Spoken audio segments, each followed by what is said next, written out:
Ce qui va faire grand bruit dans cette enquête, ce dont tout le monde va parler sans nul doute, c'est aussi le fait que ces données ne sont pas seulement récupérées par Internet ou nos téléphones, mais aussi, on l'apprend dans Cache Investigation, via la carte vitale.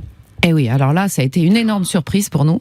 Et là, coup de chapeau encore à Linda Bendali qui a réalisé ce film parce que elle a fouillé un moment dans les dossiers de la CNIL et elle s'intéressait particulièrement aux données de santé parce qu'on y est tous hypersensibles et à la confidentialité de ces données de santé. Et elle est tombée sur cette autorisation de la CNIL qui a été donnée à une société privée qui est juste le leader mondial des datas de santé dans le monde, qui s'appelle IQVIA. Et donc IQVIA a eu l'autorisation de passer un partenariat avec les pharmacies, ce qui fait qu'à chaque fois que vous présentez votre carte vitale dans une pharmacie, toutes les données de ce que vous achetez, médicaments ou parapharmacie, absolument tout, va être rentré dans un logiciel. Sans qu'on nous demande notre consentement, là encore.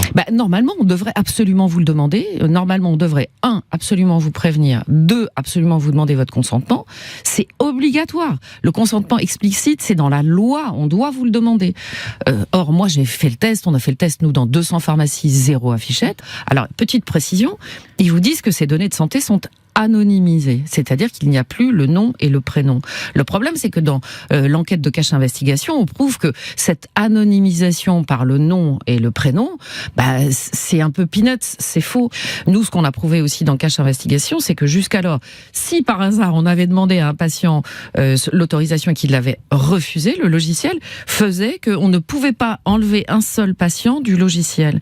Et donc, comme je fais l'interview du patron d'IQVIA France, et comme par hasard, 2 mois après, le bug a été réglé et on peut maintenant enlever sans problème un patient du logiciel. Alors qu'avant, ça n'était pas possible. Donc si ça n'était pas possible d'enlever un patient, c'est bien donc que les patients n'étaient pas du tout informés et qu'on ne leur laissait pas cette possibilité de refuser la captation de leurs données.